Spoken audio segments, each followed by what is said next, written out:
Good morning, Wrestling Inc. Happy Friday. I hope you are turned and ready to go. It is me, your managing editor of WrestlingInc.com, Nick Hausman, joined here as I am every Friday to talk the top pro wrestling news of the day. Christy Olson. Christy, welcome back to the Wrestling Inc. Daily. Hello, Nick. Thank you so much. You woke me right up there. That was good. It was good. Thank you. Yes, for those that cannot see us, that are listening to us in audio form right now, I'm wearing a hat. I never wear hats. I got this hat. Christy, have you been watching Heels on Stars? I haven't been watching Heels, but I did immediately notice the hat, Nick. I think it's more about the way that you're wearing it than where it came from. Yeah, Liz says rocking it so hard. Liz says I look like a douchebag in the hat, so that's fine. Whatever. That's how I wear my hats. This hat right here, I got last night. I went to the Heels episode 3 screening in Chicago. CM Punk was there. Stephen Amell was there. The host of Guts, Mike O'Malley, was there. Shut up. Yeah, Mike O'Malley was there last night. Wow. And Mike O'Malley, I don't know if you know this, my Jin, your Jin, we know Mike O'Malley as the host of Guts, right? He's actually he's the showrunner and executive producer for Heels. Really? Mm-hmm. Wow. Mm-hmm. You know what? I kind of love to hear that because I did love him so much growing up, and it's nice to know that he actually has a real career here in Hollywood, and he must be making some money. Oh, he is banking. Yeah. Mike O'Malley's producer credits are actually much longer than I was expecting. But yeah, so Mike O'Malley was there, Amell, CM Punk, and David James Elliott, who I know less about. I think he was on like Jag or something like that for 10 years. But he plays the dad in Heels. Okay. And so it was a 4-person Q&A they did afterwards, after we watched the 3rd episode of Heels. I took Liz, sat next to Frank the Clown, actually sat two seats away from Punk, so I could hear what he was reacting to. Spoiler alert, the biggest laugh I heard from Punk during the screening of Heels last night was because he's in this episode. He plays Ricky Rabies. He's a wrestler. There was a line where they say, Ricky Rabies, you cost too much money or something like that. And he goes, ha! Very loud laugh. Very loud laugh from CM Punk about how much money he costs. So anyway, after the they popped their own star. I love it. Yeah. Well, last night, after they gave me this hat for the Duffy Wrestling League, which is the wrestling company. So it's a fictitious wrestling company. And that's why I don't know why that tickles me so much that I have a hat for a fictitious wrestling company, but whatever. I do now. I'm loving it. I love it, Nick. Thank you, Christy. So anyway, on this show here today, you're going to get the full audio from that Q&A. After we talk the news here, if you're in audio form, you're going to hear Punk, Amell, Mike O'Malley, does talk a little Guts, and David James Elliott. They're all going to be here on the show. And today, ahead of Empower this weekend, Pollo Del Mar chatted with Chelsea Green. So we're going to really just load it up here today. We're going to talk some news, but Punk, Amell, Chelsea Green, and of course, Guts' Mike O'Malley in the house here today. And then at the end for everybody, we'll dive in the mailbag. We're going to talk about The Brood, one of my favorite things. I have all of this video that I've been editing this morning. Typically, we premiere them at 1 p.m. Eastern because of the editing process and because I have to leave for Albany, New York to cover the International Pro Wrestling Hall of Fame this weekend. Earlier, in a couple hours, I'm leaving on my flight. I'm hoping my best to get all the videos out on time, but they'll all be up on the Wrestling Inc. YouTube channel sooner than later, is my guess. So anyway, updates. We will be watching you, jet setter. Nick, you've just been all around the country the last week or two. Yeah, Vegas, Chicago, off to New York, whatever. I'm hitting all those time zones. So I'm taking off the hat because I'm not a hat person. Oh, there's our nice, sweet Nick, non-douchebag Nick. There he is. Not a hat person. The hat is coming off. All right, let's get to it here, Christy. News you can use, news will leave a bruise. We got some big news here to start with here. We got a whole Brock Lesnar block. We got like 5 updates about Brock Lesnar and WWE. PWInsider.com saying Brock Lesnar is firmly on the babyface side of the SmackDown internal roster now, for what it's worth. The website has Lesnar listed as a Raw superstar, but this would be the first time Lesnar has technically worked as a babyface for the company since the early 2000s. I'm really excited to see Brock as a babyface. People want to like Brock and they want to watch him like kick Roman's ass. I think it's it'll be fun to see Brock in this role. It absolutely will. And I appreciate how we knew this from the second that he came out at SummerSlam, rocking the new look and all of that we were getting babyface Brock. And that's something that, makes people excited. A Brock return is something that we've seen before. So we needed something a little new and fresh here, even with a Brock Lesnar. This is it. And I think you're right. The Pandora's box of potential here is just like, whoo, bursted open. Yeah, and I'm trying to think of like other top, like Brock Lesnar, Sami Zayn could be a lot of fun, right? I'm trying to think of like other heels he could work with on the other side. But Fightful reported Brock Lesnar's new contract, believed to be roughly for a year and a half. That should carry Lesnar through early 2023, possibly into WrestleMania 39 season. The new contract also believed to be for at least 8 matches. It was noted that the terms of the contract are open to change with further negotiations, but it looks like Brock locked in here for the foreseeable future. 8 matches, each of those is going to be very valuable. So every opponent counts now when you have Brock Lesnar around. Yeah. Our live viewers here are really cracking me up. They can't see Brock as a baby face, but some of them say when they saw the man bun, they knew it was a lock. Yeah, Samantha here. I can't see Brock as a baby face. Byron Bills, man bun equals baby face. I guess he doesn't really have a man bun though. He has a pony hawk, right? I feel like. Oh, I was going to call it a man pony, but pony hawk. That's even cooler. It's a pony hawk is what I've been calling it.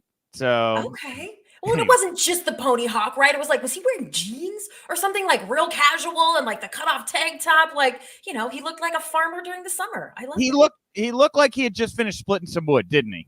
Yeah. Right? Yeah. So anyway, the Observer saying Lesnar's return, a last-minute deal that was put together for a number of reasons, all in some form related to the relationship with Fox. John Cena leaving again, and CM Punk signing with AEW. It was noted that the situation between Fox and WWE always up and down, with one key issue being how SmackDown on Fox is used to promote Peacock, which is NBC Universal streaming service, and Fox has its own streaming service that they're rolling out. Punk reportedly has a good relationship with Fox from when he made the deal to work WWE backstage on FS1 last year. Fox officials were among the first to congratulate Punk on the rating success that his AEW Rampage debut brought. Fox officials reportedly very upset that WWE didn't make Punk a big offer to keep him from going to AEW. It was noted that because of this, politically, WWE felt the need to get Lesnar and new SmackDown Women's Champion Becky Lynch to SmackDown right away. And Matt Men Podcast saying NBC USA officials not thrilled about both Becky and Brock being added to SmackDown, right? I mean, that seemed like service, right? Like my gut when I saw Becky and Brock come back at SummerSlam and head to SmackDown with Roman Reigns was like, that is a loaded show.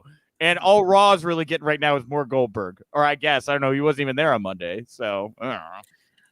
Oh, well, yeah, if I was them, I'd definitely be asking what's up. For how many years, Raw was the flagship show and was the one that had all the A-list stars. And I'm sure they assumed that's what they were getting. Or even like equality in our roster. There's none of that right now. So it was noted that NBC USA officials aren't thrilled with Lesnar and Lynch and how they were booked for this past week's post-SummerSlam edition of Raw. The idea is that Cena recently appeared on both shows while he was working with SmackDown for the SummerSlam build with Reigns. But NBC USA officials reportedly have some issues over Lynch and Lesnar both returning to work SmackDown, but WWE officials apparently reassured them this is just temporary. With the WWE draft coming up in October, it was said that NBC USA reps were told not to worry, as WWE has plans to, quote, shuffle the deck with the roster in the draft and that superstars will be shifted around. Now, I'm not like some like crazy inside economist or numbers person here, but it would seem that like pissing off your platforms as you prepare to re-up your TV deals here in about 2 years, it's starting to become tenuous, Christy. Like they're losing value for a lot of reasons here, kind of day by day. And I don't know that these guaranteed TV rights fees or a buyout is as sure in 2 years as it was a year ago. Oh, WWE is used to pissing people off, from the fans to the TV executives to their own talent. They're Right. used to that. They don't care. They've got another couple of years to turn things around. They're looking at just a couple months from now when the whole roster is going to shuffle and think that that's going to appease them. So I can guarantee you WWE is not concerned about this. Think of how for decades they've been doing what they want and then maybe pulling back sometimes or changing things a little bit for their TV programs, but not really. I mean, we all saw what happened in the 90s and early 2000s and all of that. Like, WWE, I'm sure, is not nervous about losing their TV rights, and they don't think they need to be, no matter what really happens. Well, this is from JT098. For AEW not being competition, they sure brought back Lesnar and Becky quickly after Punk showed up. And the reason I say that, like, I might worry, and again, I'm not like some, TV insider here or anything, but like if Fox likes Punk, right? And they really saw value in Punk. And a year and a half, 2 years when those TV rights come around, I believe AEW's TV rights deal with Warner kind of comes up like right around the same time.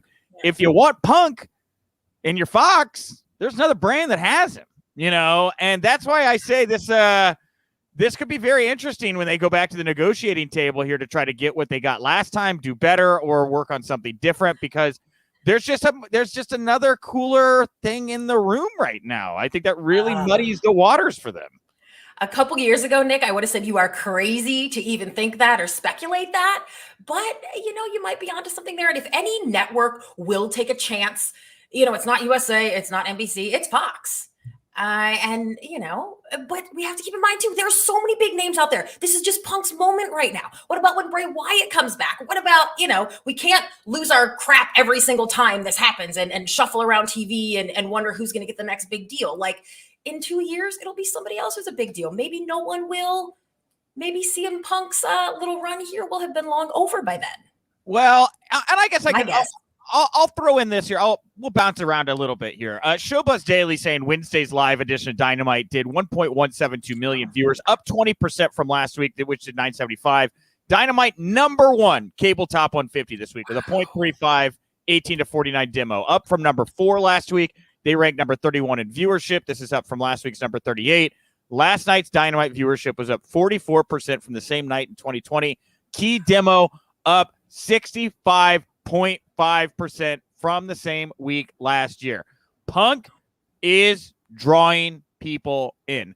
I don't know. Like, I saw a lot of people say, I thought they'd do way better. I mean, Rampage, when he was on TV, did like a 1.4, and it kind of averaged out to like, what about, we're seeing here.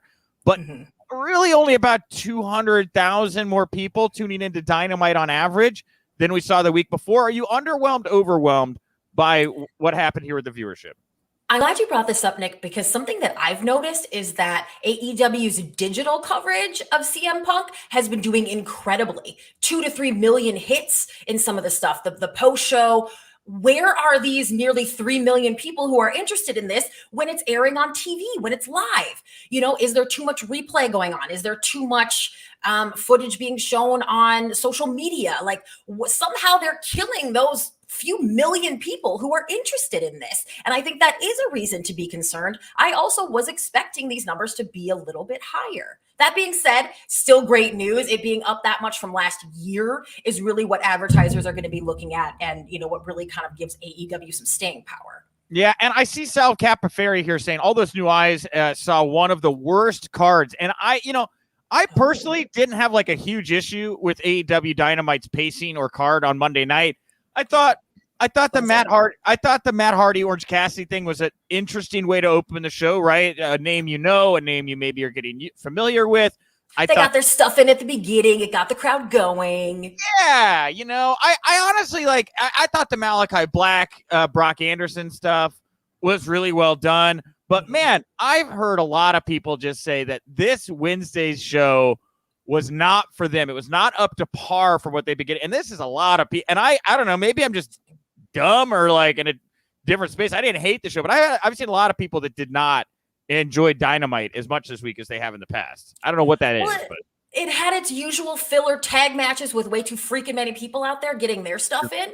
There definitely were at least 2 of those, but I don't feel it was enough to bring down the show either. When you have names like Matt Hardy and Orange Cassidy opening the show, those are names that people would tune in for if there wasn't, a CM Punk to look more forward to. So the thing, the women's match also was fantastic. Yeah, women's match was great. Jamie Hayter, awesome, right? I think the thing with Punk, that is interesting after his second. So we've seen Punk twice now. We've heard his promos, right?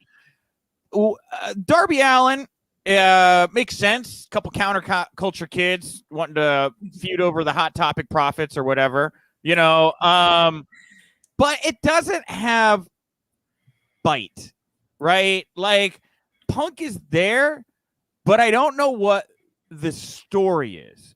And it's really interesting to me that he's coming back, and Booker T talked about this, and Booker T got a lot of attention, and everybody, both sides. Because he hit the nail right on the head. He said, Punk is focusing on WWE and airing his grievances, but what is he doing to create a story here that's really grabbing people, right? If Punk had come back, start to cut his promo, and MJF's doing the Jericho thing, but we'll use him as an example. But an MJF comes out, cuts him off, doesn't let him talk, does their thing. Punk goes to beat him down. They take out Punk, and he starts from a position where he has immediately a villain and somebody to go heads up with him that you're wanting to see him defeat, or you're wanting to see that passion, or you wanting to see that fire. We're just not seeing that right now. And I do wonder if the lack of story attached to Punk right now is why we aren't seeing these numbers be bigger. Is just having CM Punk on TV enough, right? I agree with you 100% because it's pretty clear to me that is where they've rested their laurels. We have him. Whatever he says is going to be great. The crowd is already chanting his name before he even comes out. He doesn't need a story. Let him crap on WWE. People love that. You're absolutely right here, Nick. And I would have expected more from CM Punk. I would have thought that he would know that. Of course, man, have your stuff you want to say, bury WWE, fine, but then take it somewhere else. Like, we expected all of that. And the fact that he keeps kind of the promo on Dynamite was the same sort of stuff as it was on Rampage. Like, that was his opportunity on Dynamite to really take the reins and go, okay, now I got your attention. I addressed all this old stuff. Here's where I'm going forward. But no, he just put over the new talent, same kind of stuff. Hello to my wife, give us something. Yes, exactly. I want to see some bite with Punk that we're not seeing right now. And, we don't really, I asked Punk about his deal on the call. I wasn't really giving a clear answer. Yes, you did, Nick. Yeah, I wasn't really giving a clear answer. Did he sign for years? Did he sign for a number of dates? Like, what is the expectation here? Because if they've got him for 3 years, then sure, maybe you could slow build it. If they got him for a handful of dates like a Brock Lesnar deal, which I don't think is out of the question because that's how Brock and big names can negotiate sometimes, are we spinning our wheels a little bit right now when the clock is ticking? So I'm really interested to see here what's going on. By the way, Sal's saying here, Christy's spitting facts today, right? Yeah. I also saw Daniel Price here. Yep, Christy, too many eggs in one basket. I really like this from Dave In. Imagine if QT Marshall would have interrupted Punk's promo in Chicago. And I was there. The most heat anybody on that show got was QT, bar none. And I know people have a lot of opinions about QT. I'm not always sold on QT, but him and Evil Uno went out there. People loved Evil Uno. People hated QT Marshall. The guy is a hardline heel that the AEW fans know to boo, and there are very, very few of those in AEW. Wow, QT Marshall getting himself over, I guess. Yeah, David, the people want Punk versus QT. Maybe that's his next opponent. I think you're right that he might the relationship might be kind of a little touch and go, right? Because of the people who are behind the stage, because of the reputation that CM Punk has for taking his ball and going home. Like, maybe no one wants to talk on the future because they're not really sure how long this is going to keep working out. Well, Eric Clark here saying, Nick, it's full-time contract. Show me the proof. Send me the link. I haven't seen anything that says that, Eric. M. Casp here saying, it's been 1 week, Nick. Show some damn patience. Look, if you walk into a football game and your first down doesn't connect and your second down doesn't connect, and now you're trying to get in the end zone and you're in your third down, call the game like it is, right? You don't say, wow, those were successful conversions. They're doing nothing but first downs right now. They're still working to get through those first 4 downs right now to figure out where that score is. And I'm not a sports person. I'm actually really impressed they put that phrasing together. I have no idea what I'm talking about. So. Oh, well, I wouldn't know the difference. It sounded great to me. I was impressed. There we go. Right. So, well, back to Brock here real quick. The Observer saying it does appear there's nothing to the rumors of AEW wanting to sign Lesnar. He's cost too much money. One story going around is Vince did not know that. Vince may under the impression that Brock and Tony Khan had been talking. So that may have factored into Brock's negotiations, maybe getting him some more dinero. It was noted that Lesnar signing likely had little to do with Vince or Fox being worried about Lesnar signing with AEW, as much as WWE needed a big news story this weekend to counter Punk. And man, what a war. And it's great for Brock Lesnar's bottom line that he clearly was the guy that WWE looked to counteract that and brought in. You know, I mean, I'm sure he's sitting back patting himself on the back today. Like, yeah, take that, Punk.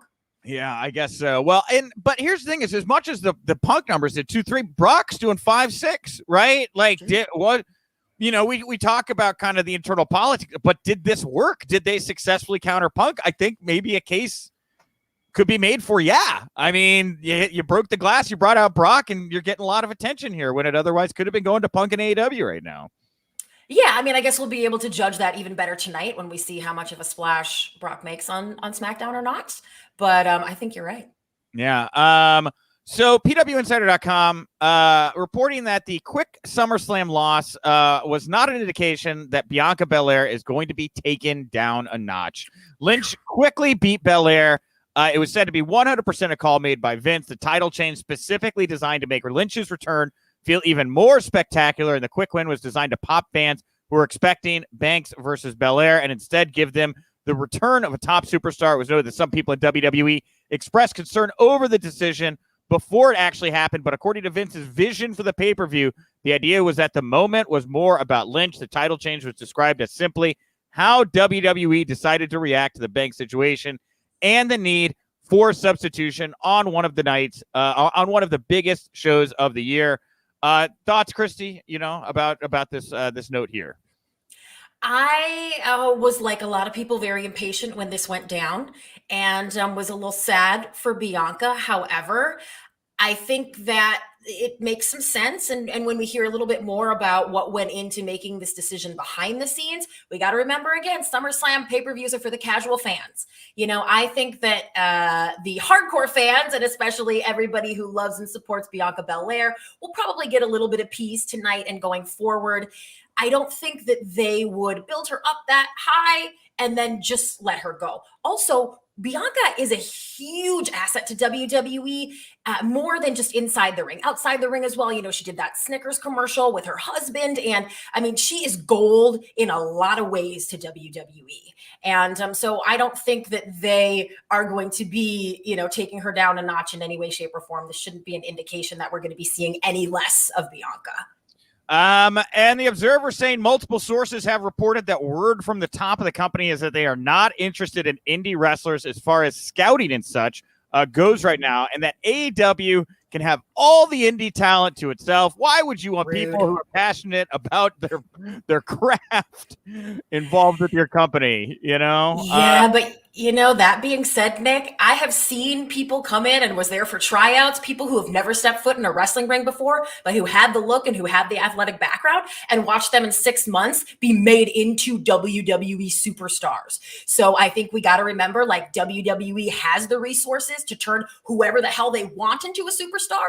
And if they don't want indie wrestlers who, in their opinion, not mine, have, bad habits or think too highly of themselves or are not going to adjust well to the PC life, like, why bother with them, right? We can turn anybody. We're not the monster factory, but we're the superstar factory. We don't need indie wrestlers.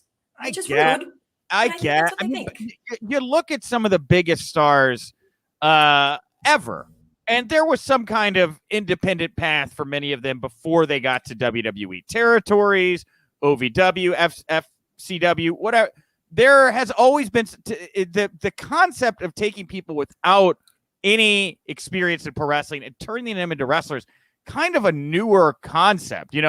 I made a note of this when we were at the Triple H scrum for the Las Vegas tryouts here, which, by the way, I guess they're going to do more of those. The WWE official said to be back to feeling or scouting talent by looks, not because wrestlers have gotten over somewhere else, and to teaching people with the right looks how to be pro wrestlers, whatever. When Hunter was there, standing in front of this ring, doing the only media scrum he did of all SmackDown or SummerSlam weekend, one of the first things he said is, I was so impressed because 90% of the people out here today have never stepped foot in a pro wrestling ring. And that set my little antenna went off. And so my question to Hunter was, are you done scouting independent wrestlers? You just said 90% of these people here. You saw this coming. I totally saw. I've been talking. This is not news to me. It's obvious, right? Like 90% of people that were at that Vegas tryout, Hunter proudly said, have never been in a wrestling ring. He said it, right? Confirmed this report weeks ago. And then he had to do his little double speak.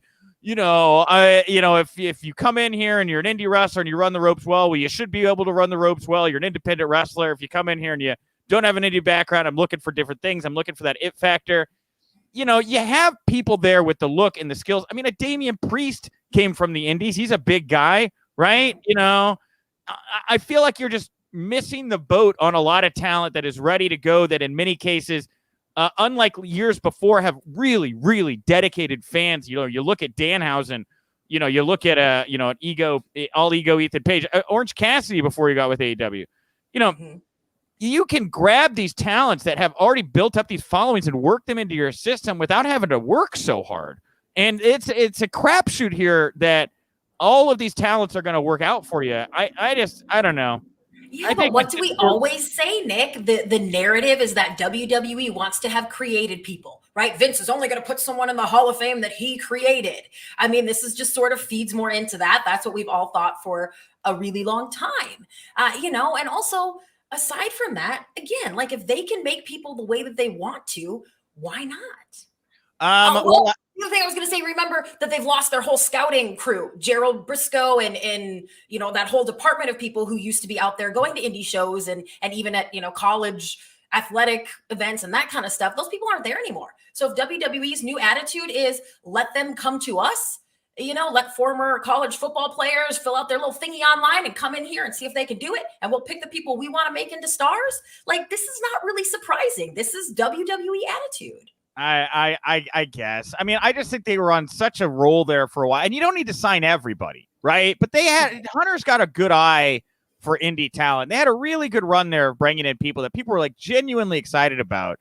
I just think it's a little bit of a misstep. I think by not embracing wrestlers that fans really love, you're going to turn off like a lot of loyalists. And again, if you're just trying to be Barnum and Bailey, the biggest circus in town that's just for family and friends and kids, and, I guess that's a path, and just be open about it. They don't want to say that, but maybe that's just what they're doing here. But if you're trying to appeal to a larger audience, you're trying to pull in those, 30-somethings, 20-somethings, this ain't the path, right? This is a way to turn off that crowd right now when you make decisions like this, or when you have Nick Khan go out and say, I think Raw should be 4 hours so we should make more money. I mean, you're thumbing your nose at the people that really want to invest in you, Yeah, but they've also been doing that with the recent round of releases as well.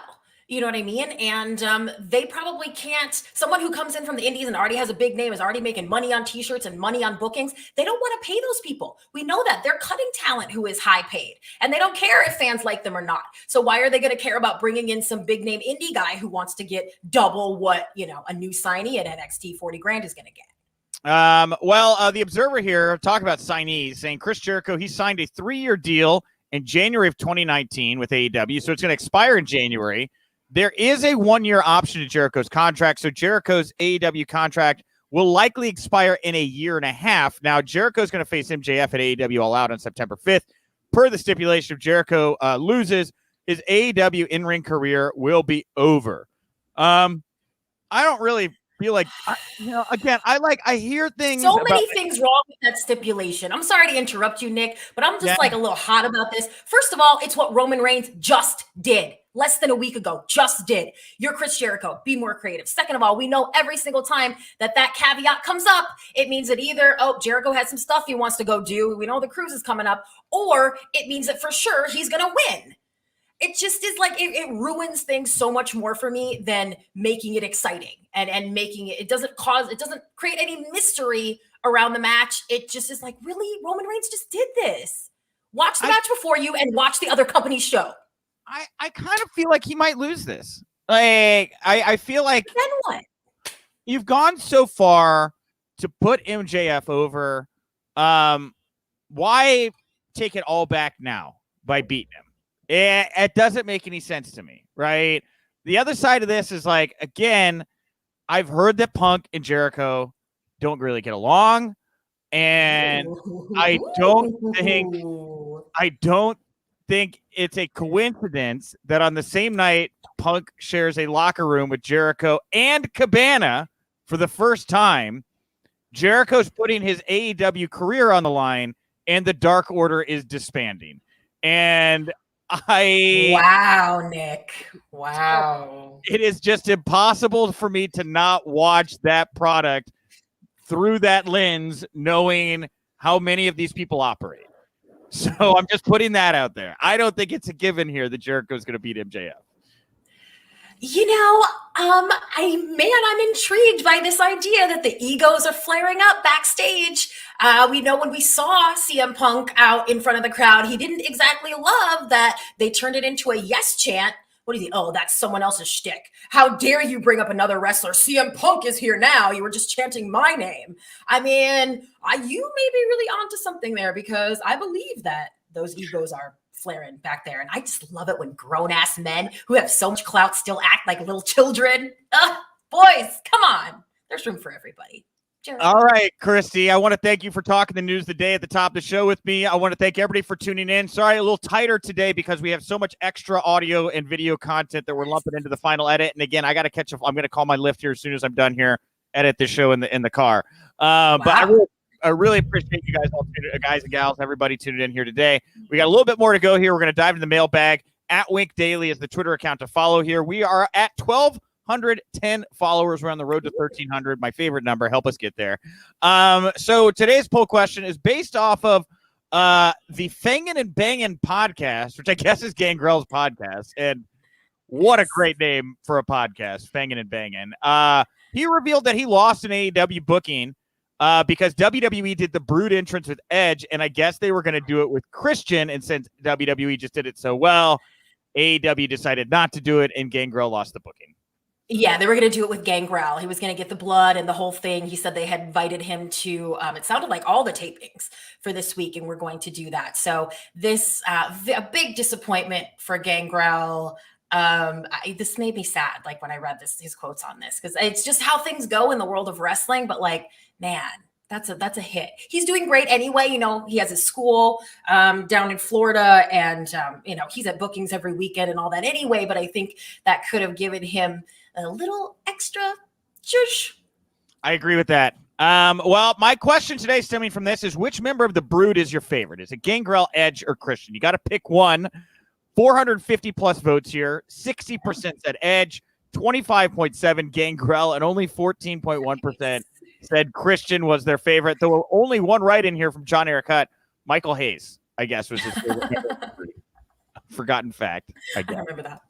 He was like, was he in the Brood? Maybe. I don't think, maybe was there like one night where he came out with them or something? Did they need another man for a 4-man tag? We managed them for a while. They had like the velveteen shirts, you know, and oh yeah, Gangrel still wears that. Probably the same one. Yeah. And I see MCASP here, by the way, saying, Nick, stop being a diva with all this gossip. This isn't RH of AEW, Real Housewives of AEW. Look, man. Best comment ever. My job. Wouldn't it be cool if this was the Real Housewives of AEW? Road to the top is coming. That might be it. My job is to come on here, give you the news, and give you insight into what I know about the news. And I have a very bad filter. And if I know something that I think is happening or that is affecting what you are watching, I'm going to say it. If you don't like it, don't watch, don't believe me, think I'm full of shit. I don't know. Punk used to come to my comedy shows. I did them with Cabana. I know their friendship. I covered their trial. I saw the falling out. I can do my own punditing here, and if you don't like it, just go away. So I'm just telling you what I think. So well-informed gossip. I love it. Well informed, right? I'm not gonna the Real Housewives of AEW here. Maybe I'll flip a table or something, pull somebody's weave out, So. All right, Christy, that's it for today. We're going to wrap it up here. Thank you again. Thank you to everybody. Sorry it was a little bit briefer here today, but I really enjoyed the show. I'll be back on Monday with Michael Weissman. You're going to get to hear me talk to Randy Couture. Randy Couture is in a new movie called The Manson Brothers Midnight Zombie Massacre. It is a zombie movie about a zombie outbreak at a pro wrestling show. Randy Couture plays a grizzled pro wrestling vet, and Bas Rutten's in it, and it's a delightful conversation. And he's obviously one of Brock Lesnar's greatest foes ever inside the octagon. So you're going to get to hear Randy talk about Brock and Punk and Ronda Rousey and all the MMA people that have made their way to pro wrestling. And if you like the Wrestling Inc. Daily, support WrestlingInc.com, where all the socials, the Wrestling Inc. podcast goes live at night, talking all the news at night and covering the big shows. So tune in here if you'd like to watch that as well. It's on your podcast platforms as well. Christy, what do you want to put over here to wrap up the show today? Well, I want to thank everybody who came and joined us live. It sounds like they enjoyed our show, and I enjoyed hearing their thoughts too. And you guys can always let me know what you think about what's going on out there at Christy Reports. I love to hear from you. Wonderful. And yes, I'm at Nick_Hausman over on Twitter. Thank you all so much for tuning in. I will talk to you tomorrow. And remember, if you winked, you didn't miss it.